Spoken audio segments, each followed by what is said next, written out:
Hello and welcome.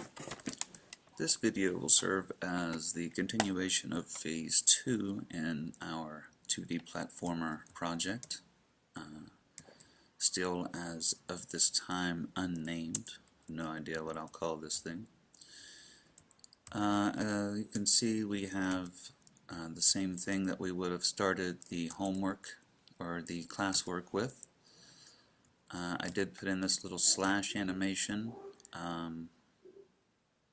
Something that is not in the previous lesson. I am going to remove it though because I only want that to appear whenever there's an actual hit on the zombie or whatever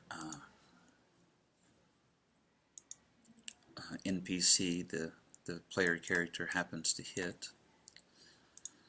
I think I'll go ahead and just take care of that before I get started on the actual classwork recap.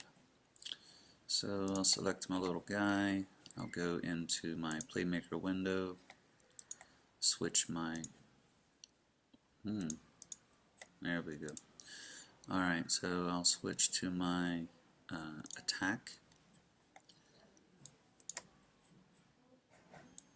for this guy, and I'm going to edit the instance, and I just want to take this text slash and I'm going to remove that. Alright, so I hit play and now he's exactly where we had the homework or the classwork. So the classwork for this week was to make the zombie die whenever you hit him. Okay, so that's what we want to do. We want this guy, whenever we hit the guy, for him to die. Now, the general idea behind this is, let's see, that's not the right one. This is the right one. So we have our zombie guy, we have our zombie walk, and it has two event listeners. One listens for a collision with a cliff edge. If it's already walking right, it switches to walking left and vice versa. He has an animator and a 2D box collider, and that's all he has. The animator, it had the zombie walk parameter and zombie die, and these are both bools.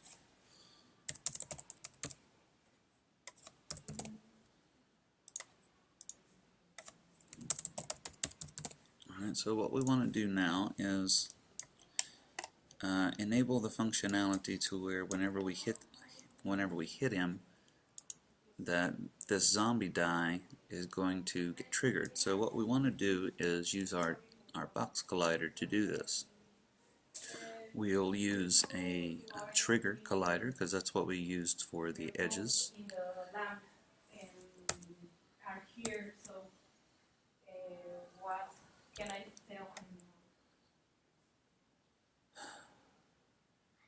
Yeah, let's just walk around the library and talk as loud as we can, because that's what the library's for, right?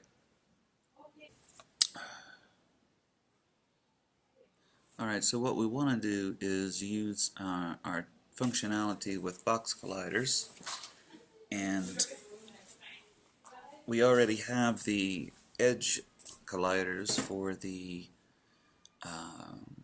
well, we already have the edge colliders that make the guy turn around, and we're going to not make any changes with that. We want whatever we want to do with this guy, we want to work around that concept. We don't really want to have a rigid body or anything on the zombie guy. You could do it the other way. You could, if you wanted to, have a rigid body on the zombie and not have rigid bodies on everything else, or have rigid bodies on everything. But I like to work a certain way, and this is the way I want to do it. So there you go. Alright, so we want to have this box collider look for something. So what we're going to do is we're going to make a new FSM, and the only thing this FSM is going to do is listen. And what's it going to listen to for? Exactly the same as the zombie walk, but I want it to be on a different FSM for a multitude of reasons, but let's just say it's because that's the way I'm going to do it. So we're going to make a new FSM called Zombie Die, and this FSM is essentially going to just have one listener, and this is going to listen for collision with the player's attack animation spawn, and that's the little animation that we added for whenever he attacks and we see the little slash. That's what I'm talking about. That little slash is what we're going to use whenever we have that collision with that slash that we want to kill the zombie. Now later on we're not going to just outright kill the zombie, we're going to use some math and apply some damage to him, and that way we have a little bit more than just a run and slash game. We have a little bit of strategy involved. Okay, so, but that's later. Right now we want to get the basic functionality going. We want the guy to die. Alright, so it's going to listen for that collision, and when we get that collision, we want to set the boolean for zombie die, or just die, or whatever it is, zombie die, to be true. Now here's the thing, whenever we do this, it's going to have a problem, but I'm going to set this part up first so we can actually see the problem firsthand. Okay, so I want to select this one and this one, and I'm going to go ahead and connect those. Okay, so whenever we get the collision with the attack animation spawn, this will be a tag that we will set the boolean for zombie die to be true. Alright, so let's go ahead and do that. I'm going to go to my prefabs and make sure my attack animation is set up so it does have a tag called attack. So on the zombie guy, we can very easily just go and create a new FSM, and this new FSM, like I said, is going to be a listener, and it's going to listen for a trigger with the 2D collider for the tag attack, which indicates it has hit an attack from the player. Okay, so that's very long-winded. Maybe I'll shrink that down some.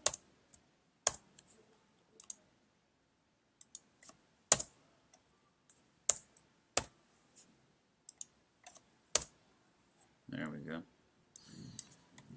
Alright, so we'll go ahead and add a trend. No, we don't need to. We just need it to listen. So we're going to look for 2D collision. So we'll get the collision 2D event. Whenever it collides with something that has the attack tag, we need to send an event. So we'll add an event here. We'll call kill zombie, and this will be our action. We'll make a new state and add that kill zombie transition. And let's see, first of all we'll set the animator bool, and let's go ahead and do that. We'll say set animator bool, and what bool? Zombie die, and we're going to set it to be true.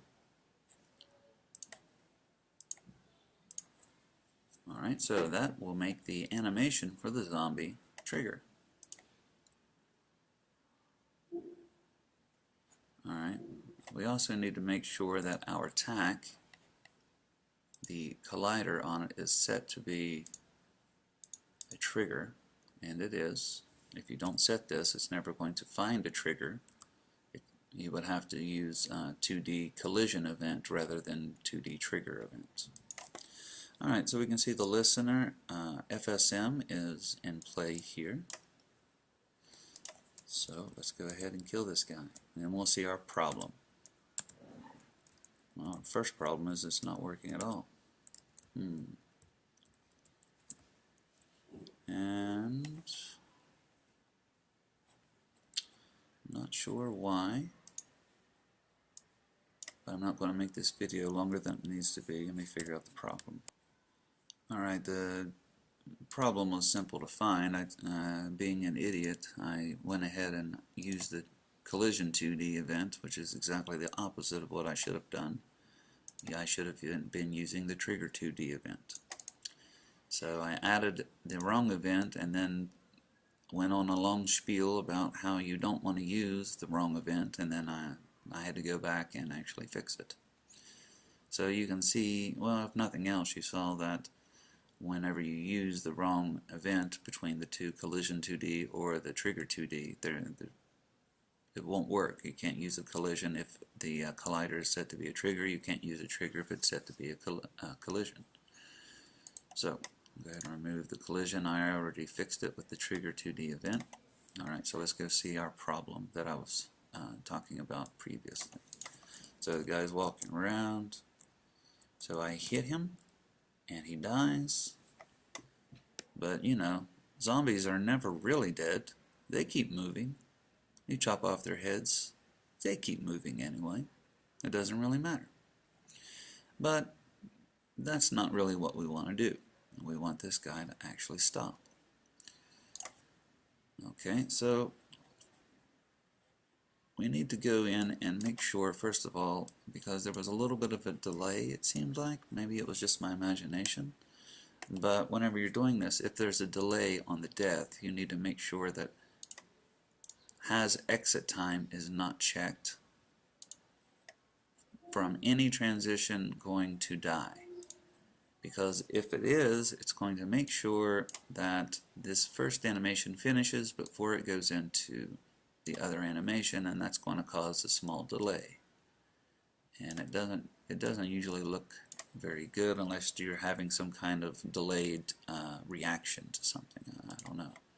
You could use it for a multitude of things, but that's not what we want in this case. Alright, so what we want to do here is, yeah, we want to set the animator pool. You know, that's fine. But we also want to make him stop moving. And if we go back to our pseudocode diagram, we know that the zombie walk, FSM, is what makes him move. It makes him move left, makes him move right, whatever. This is what makes him move. So if over here, whenever we set the boolean for zombie die to be true, we also want to take the zombie walk FSM and disable it. And then that way he'll stop moving. Alright, so what we want to do, so we want to set the FSM for walking, or we want to disable it. These people are distracting me with their idiocy. Alright, so we're going to go into our action browser and look for enable. Now we look for enable, not disable, because there is no disable.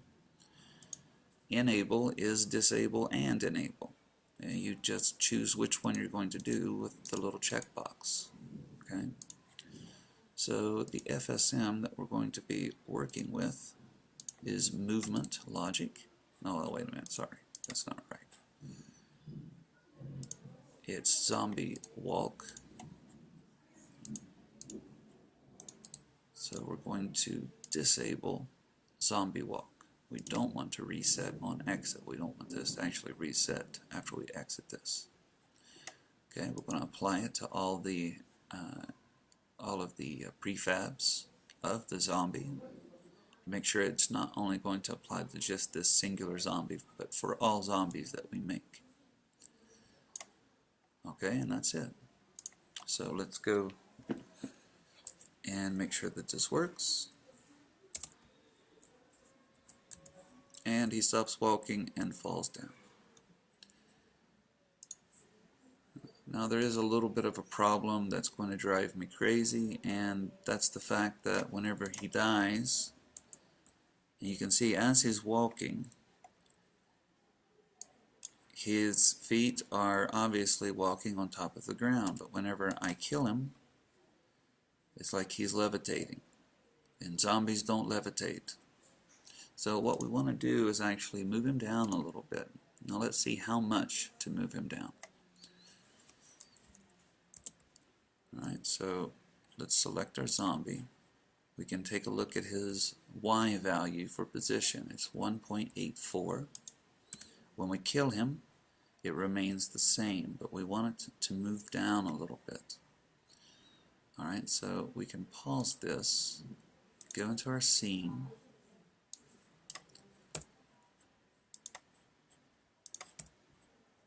and is that how big his collider is? Yeah, I'm gonna have to fix that, but let's one thing at a time. I want to move him down to about here. Alright, so it's 1.64 now. It was 1.84, so we want to move him down 0.2. Okay, as soon as he starts dying, we can go ahead and just move him down 0.2 units, and that should be enough. So with that being done, I want to see this guy's collider. No, the collider's fine. Okay, that was just the sprite, the sprite frame. Alright, so inside of him, let's go ahead and whenever we do the enable FSM for or disable the FSM, I also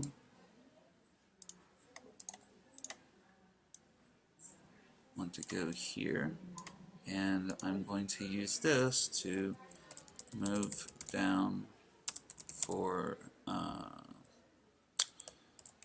position correction. And I'm just going to use that here and call this translate. Alright, stop movement.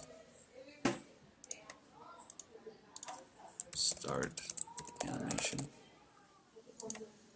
Alright, so we want to move him down, so translate. We want to move him down into Y, 0.2.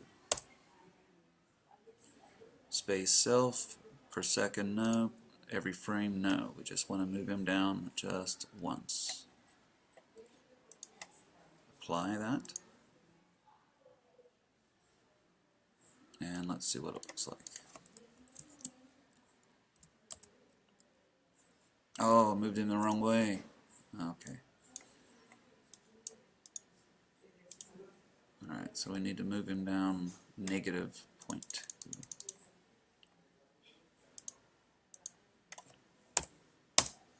Alright.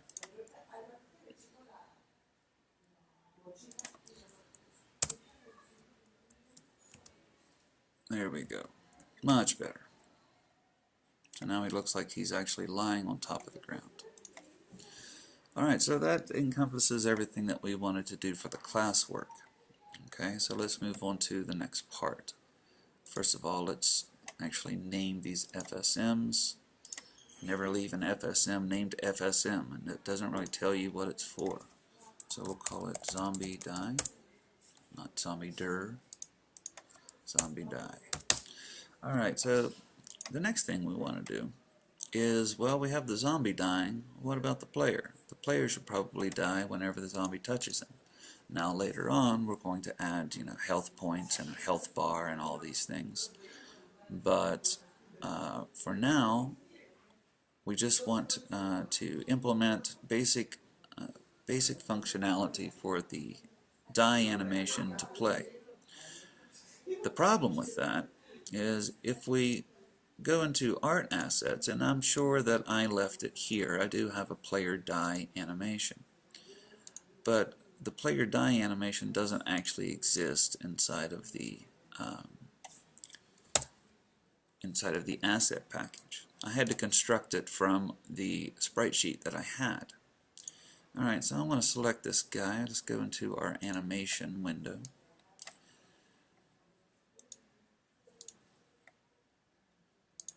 And let's take a look at what we got here. I'm going to create a new clip, and we'll call this player die. And let's take a look at our sprite sheet and see what we have to work from. I already know what I'm going to do, but the thing to remember for this is that you can use any number of sprites to make any kind of animation that you really want. Now let's look at some of these and see which ones that we can use to make a 3-frame death animation. Of course, him with his eyes closed. This is the one that I want to end with. Alright, so idle 2. I want one to where he starts to fall down a little bit. And if we look, we have this sit animation, or sit sprite, that looks fairly okay for that. And I want one in the middle of those two, or I want one at the beginning where he's partially maybe closing his eyes or something like that, or maybe even that he gets hit. I'm not sure. Yeah, there we go. That's what I want. That one. So we'll use idle 3, idle 2, and sit. Alright, so the first one we're going to use will be idle 3. I'll drag that up here and drop it. The second one will be sit.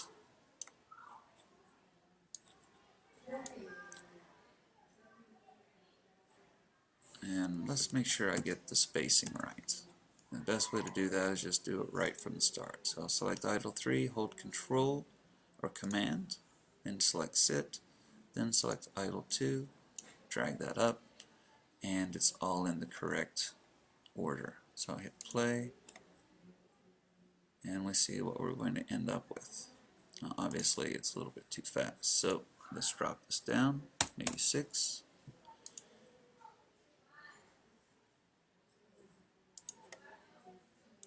Okay, so these are not actually right. They're backwards. So I'll move this one here. So here to here to here. Boom, boom, boom. That's okay. Alright, so I'll grab these, move them back. And let's try that again. Okay, good. Now obviously, going from here to here to here, he should be now horizontal. So what we're going to do is just rotate him around at this point. Alright, so we have our animation completed for player die. We need to add that to our animator for the player. Now it already has it here. And I'm going to go ahead and delete that so we can start fresh. So do it all again. So bool, we'll call it player die. We'll take our animation that we just made. It's probably in art assets now. Now here it is. I'm going to go ahead and add that over here to the proper place. And I'll drag it in. And if he's jumping, I want him to be able to die. If he's attacking, I want him to be able to die. Okay, all of these are going to be the same. Now, you might be wondering, well, why don't we just use any state? code from any state to be able to die. Well, any state also means that he can restart the player die animation too. Now there's ways to work around that, but we'll just do it the easier way.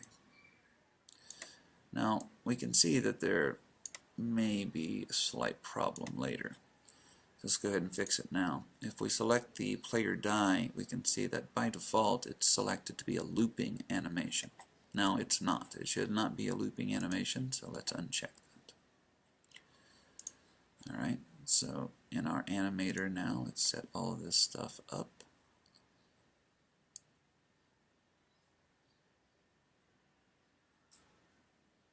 Like so. That should be okay.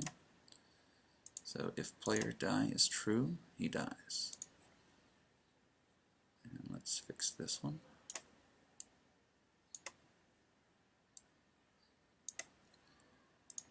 Alright, so if player die is true, die. In attack, same thing. If player die is true, die. And we want to take off the exit times.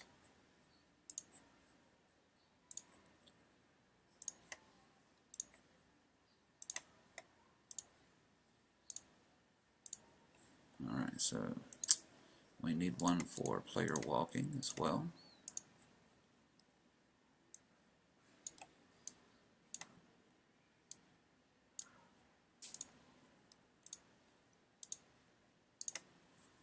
Alright, so we should have the animation set up. Make sure all of this is correct before I go any further. And it looks okay.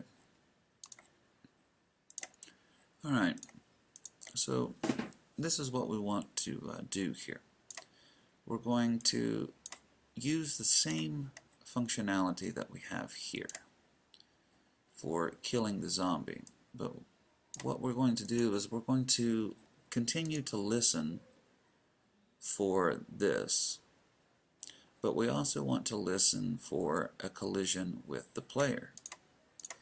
So we're going to set this up to have a trigger 2D event and a collision 2D event, because the player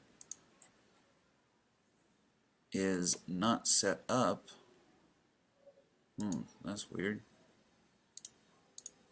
The player is not set up to have a trigger, and we're not going to change that. I want him to have a collision because I don't want him to be able to walk through things later on. So to plan for that, we're going to not just have a trigger listening for just triggers. We're going to listen for triggers and for collisions. So let's change our code here. And let's go over here. So for our zombie die, we probably actually want to rename this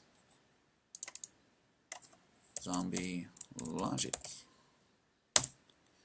And we're going to repurpose this to listen for collision with player, listens for trigger collision, and listens for collider collision with the player, and sends event to player if this happens. Alright, so we're going to put an event on the player that is going to disable all of his functionality. He won't be able to walk, he won't be able to attack, he won't be able to do any of those things. And it will trigger the die animation.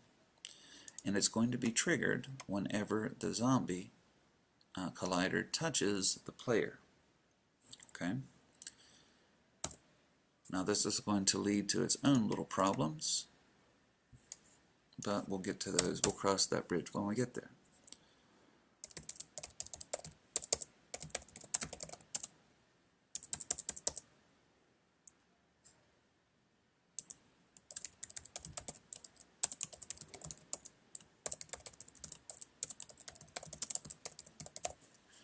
Alright, so let's go ahead and make a new event, and we'll call it kill player. Actually, let's call it hit, or say touched. Touched player. I don't want to call it kill player because even though that's what we're doing right now, we're going to be changing that. So this kill zombie will probably actually be, this will be a little bit different when we're finished, but this basic functionality is fine. I'm just doing this so I don't have to go back and rename things later. So let's add a new state. Let's add that event of touched player. And in the listener, we'll go ahead and look for that collision 2D. And the tag we're going to look for on this one is player. And if that happens, we're going to trigger touched player. Now, because whenever this happens, we're going to send an event to the player, what we need to do is, whenever we collide with the player, we need to store whatever he is collided with, which is the player. We need to store it inside of a variable, so that down here we can use that variable to send an event.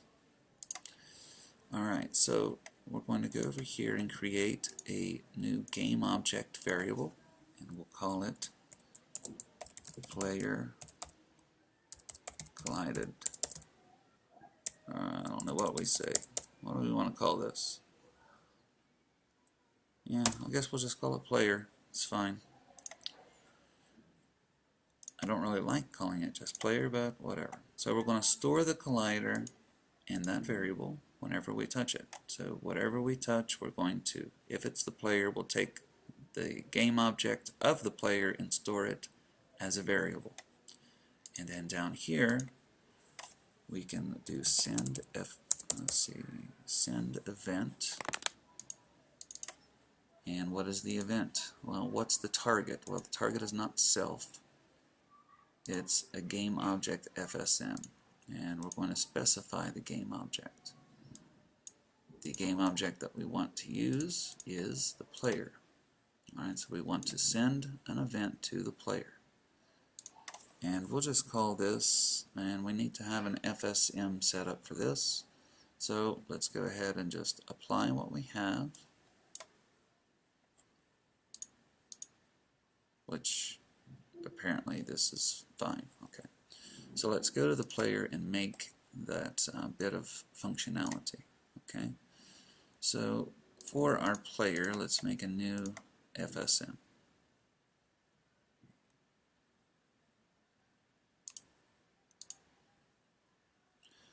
I guess I already have it on here, so I'm going to delete it real quick. Alright, so let's just go and delete it. And then add it again.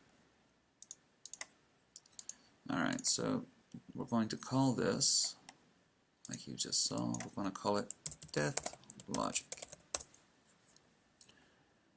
Okay, and our first state is going to be a listener, and it's just going to sit here. It's going to have absolutely nothing inside of it. But we are going to have an event called die. We'll make a state, add that global event. So it will just sit here until we send the event die to this FSM. And then, alright, so let's see. Disable all FSMs. So first thing we're going to do is all of the other FSMs, the movement logic, jump logic, attack, all of those, we're going to disable them. Alright, so enable FSM, and we're going to disable movement logic.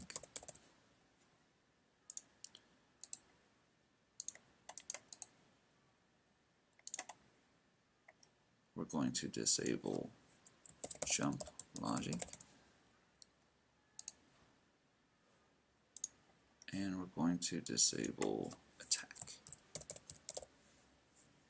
So we're disabling all of these FSMs that allows us to allow us to pass input to the player to make him move or do whatever. We don't want him to be able to do that anymore.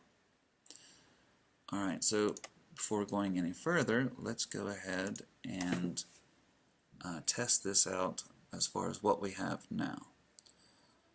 Alright, so we'll call this death logic, and our event that we're going to send will not be listed here. Shouldn't be. What we need to do is, on the player, when we have these events set up, you have a little checkbox or not a little checkbox. Now what this means, what the checkbox means, is that you can set it to be a global event or not a global event. If it's a global event, you're setting up the event essentially to be a public event, so that I can call this event or call this function, if you want to use programming terms, actual programming terms, I can call this function from another object. I can give orders to this object. And this is breaking encapsulation. Now, I haven't really talked about that, but the idea is that all objects should only be able to control their own variables, call their own functions, etc., and so on. You should use specialized property functions called getters and setters to actually send information into an object safely. You shouldn't directly change any parameters or any variables of an object. It's like you should never reach into another man's pocket and grab his money. You know, you should say, hey, can you give me $5 or whatever. So if you walk up to you walk into OXXO and you're trying to buy a Coke, and the lady doesn't reach into your pocket and pull out the exact amount of money. What she does is she asks for you to give it to her. Okay, it's essentially the same kind of idea, that you don't want to directly change anything about an object. You want to request that that object change it itself. So in a way this is breaking encapsulation, in a way it's not, because the zombie is not directly telling or directly disabling the FSMs on the player. It's telling the player to disable them himself by using a public event. Alright, so anyway, what I was saying is, whenever we go to these events, if you check these, you can now make this event invocable or callable, or well, giving it the capability to activate from outside, so another object can actually call this event. And that's what we want. We want to send the event, global event of die, to the player. Okay? No delay. We don't need every frame. Alright, so let's make sure we got this set up correctly. And we'll just call this send event.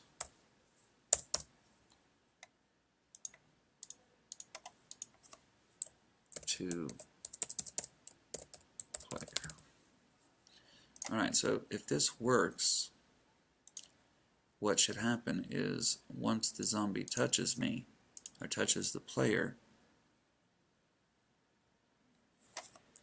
he should just not be able to move anymore. And I cannot move.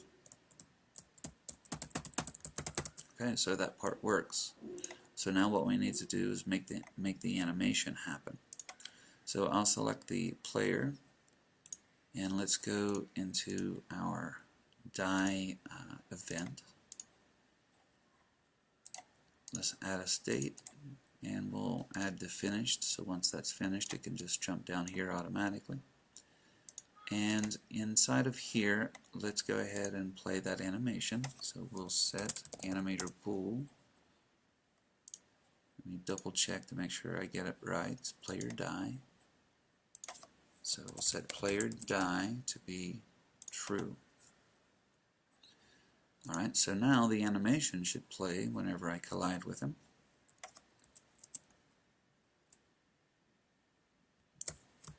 Okay, so the animation did play, but he's not horizontal. And there's actually another problem. And I'm going to demonstrate that now. I guess it won't let me demonstrate it until he's laying down. Okay, so I'll get there when I get there. So this one we're going to set anim bool.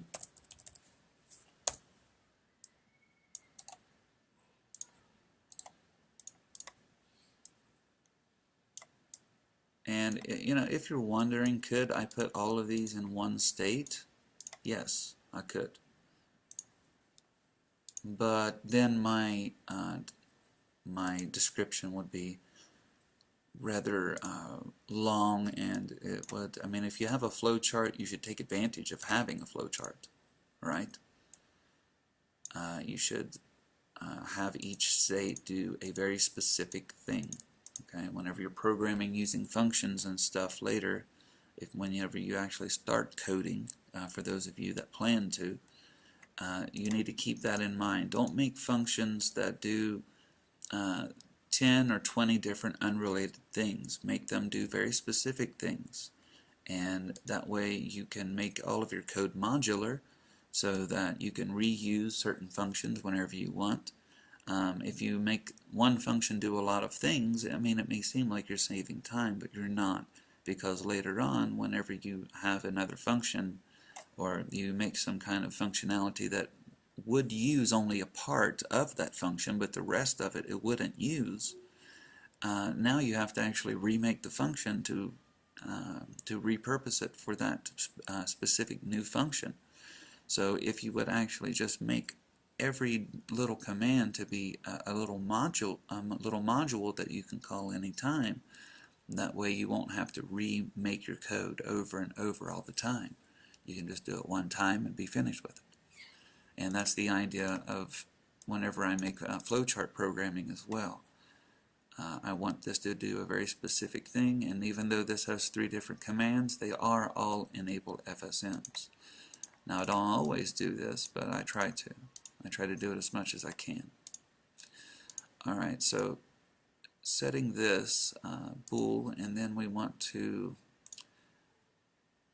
make it to where he will rotate and then die. Or just rotate. He's already dead. So let's take a look. I'm going to select the player, and we'll keep an eye on his position, his scale, etc. And whenever he touches, okay, so right now he's dead. What do we need to do to him to get him to lie down? Well, we need to rotate him. I'm going to rotate him in the z-axis 90 degrees, and if that happens, he will be lying horizontal. Alright, so let's go ahead and do that. So we're going to rotate the player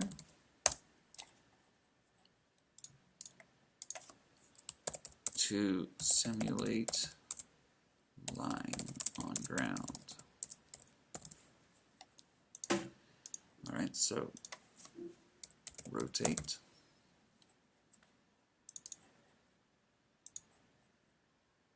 Not every frame, and we're just going to turn him in the Z 90 degrees.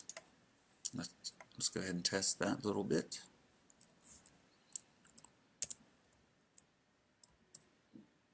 Alright, so he fell down, and the collider, and here's the problem that I was going to mention. You can see that now when the zombie walks over top of him, because of the player's rigid body and the fact that the zombie can just walk over top of him, it's pushing the player down. So he's walking over top of the player. So to fix this, there's one thing we could do. It's a simple idea, is that we could turn the we could turn the box collider into a trigger. But the thing about that is once we turn the box collider into a trigger, the ground will no longer stop him. But the zombie won't walk over top of him anymore. So once I click this, he falls to his death because I turned that collider into a trigger, and you can pass through a trigger, or a trigger can pass through other things. But although you don't get to see it, that would stop the zombie from being able to walk and push the player down into the ground. So we're going to rename this rotate player to fix effect. So simulate, we'll say rotate, turn the 2D collider into a trigger, and deactivates gravity. And we can do all of those things. And I should put all of these into a different state, but I'm not going to, because this fix effect all really relates to just fixing the guy's appearance. It has no other effect. It has no other purpose. Okay. Alright, so let's go ahead and get rid of there. We go. That looks better. Still could look better though. There. I like that. No, I don't.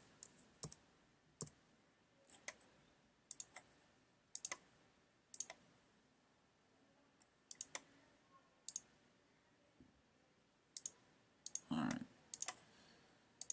It doesn't matter. I'm just going to move on. Alright, so I've got the rotate right.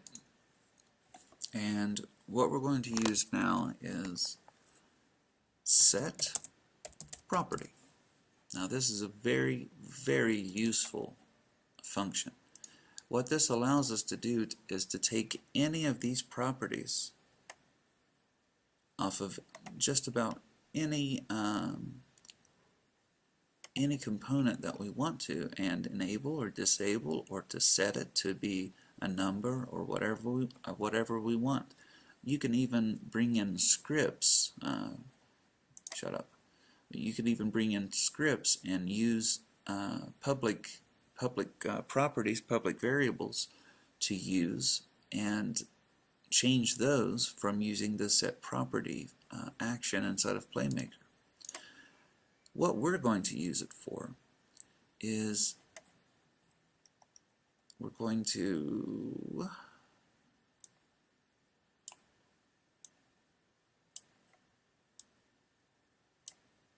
grab the box collider 2D off the player. Okay.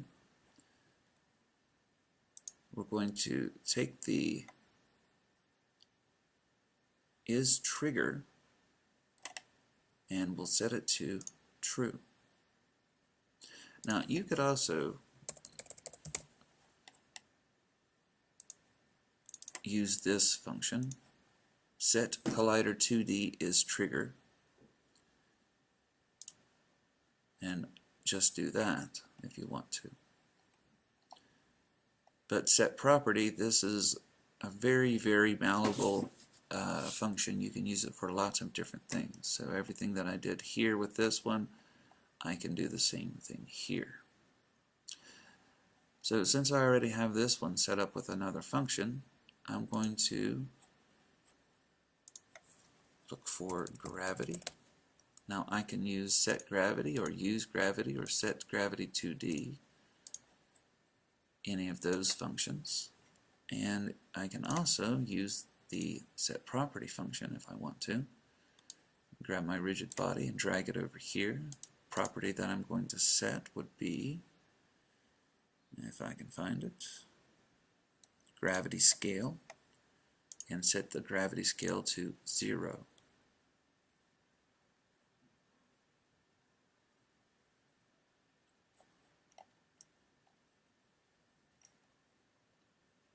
Alright, so this is going to cause another problem though. So he dies, but then he just kind of sits there.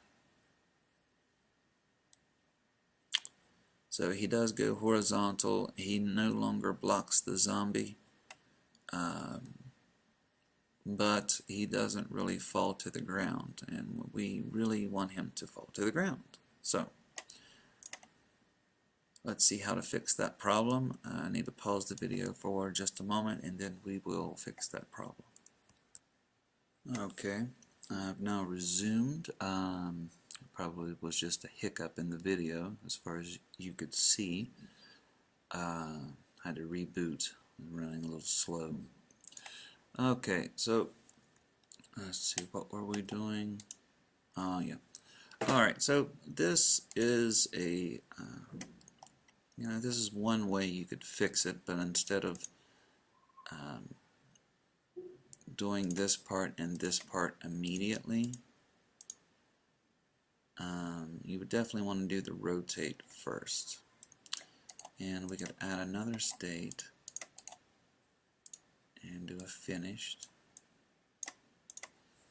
And this is not actually how I'm going to fix this problem, but it's something that some people may think to do.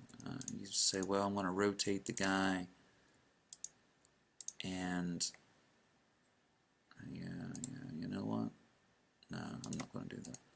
Alright, you rotate the guy, you set the trigger or whatever, you rotate him, he starts to fall, and then you wait, and then you go ahead and set the properties of gravity to be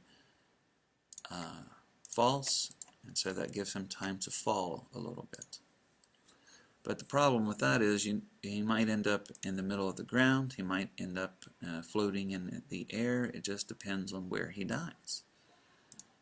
And that's a problem. Alright, so let's go ahead and see what I'm talking about. And we'll add a weight.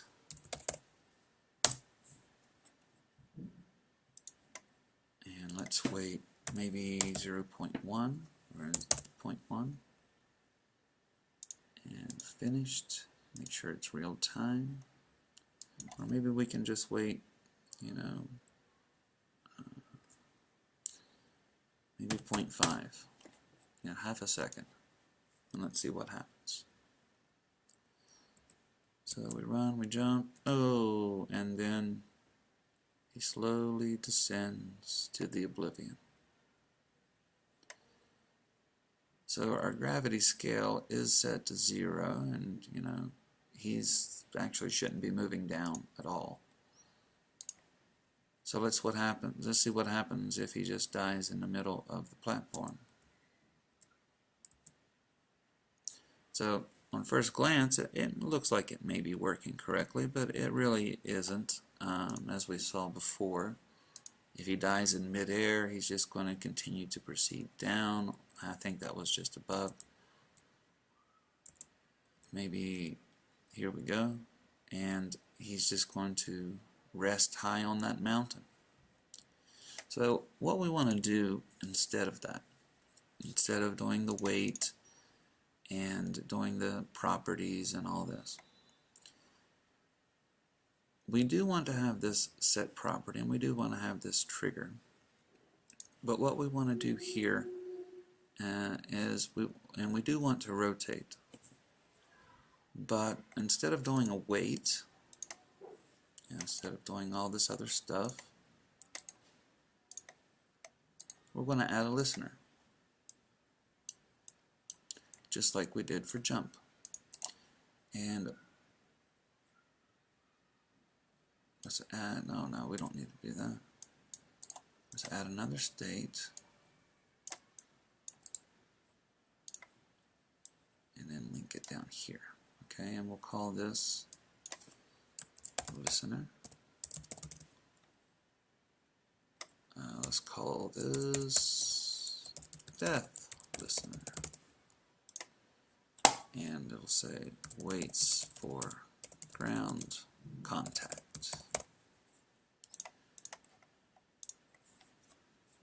Do the collision event,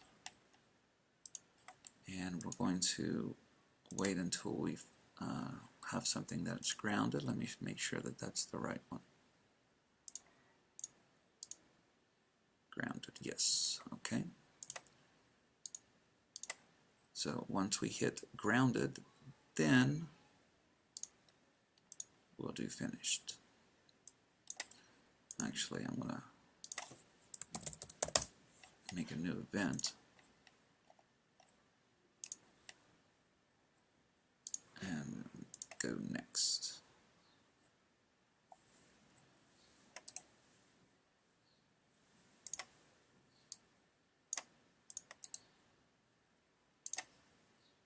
Alright, so whenever we collide with the ground, then we'll set the trigger, the collider to be a trigger, and then we'll turn off the gravity. Okay, so set grav and collider trig. Alright.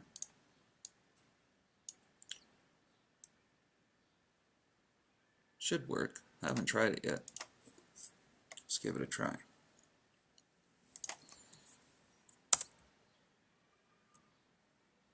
Alright, the problem here is that he still will rest on top of the zombie. Well, there is something we could do. This will cause problems later, but for the purposes of trying to make this as simple as possible for now, let's go ahead and do that.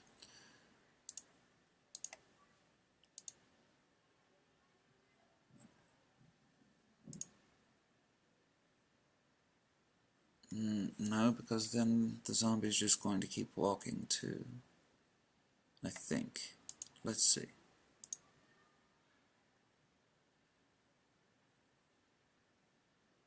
No, that'll work. Okay. So my idea here is that whenever the zombie actually calls the die on the player, that he's going to also set his collider to be a trigger, so that way the player will be able to pass through him. Okay, send event.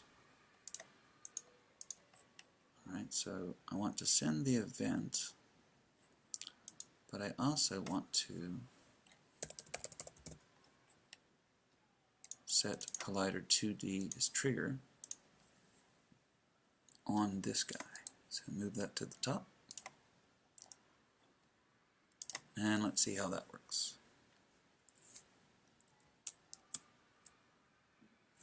Alright, so he hits the ground. That works.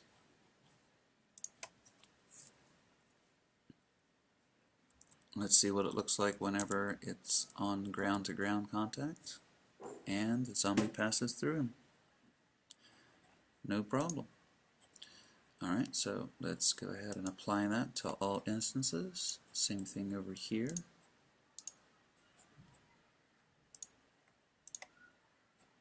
And we want to make sure that we go into our FSMs, make sure that we don't have state labels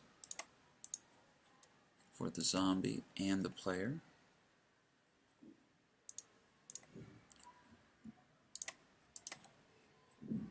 And let's see what we got. Alright, so zombie's walking, player jumps up. Oh, so sad. Now, ideally I'd want to change the fact that the zombie doesn't appear behind the player at all the time. And the graphics of these don't really match, but this is something to worry about later. Ideally, I would take the zombie into Photoshop and kind of blur him a little bit, pixelate him, so that his art style would match the player guy. But seeing as how the zombie more matches the background and the artifacts of the game itself, the player, I would probably want to go in and sharpen up his attributes.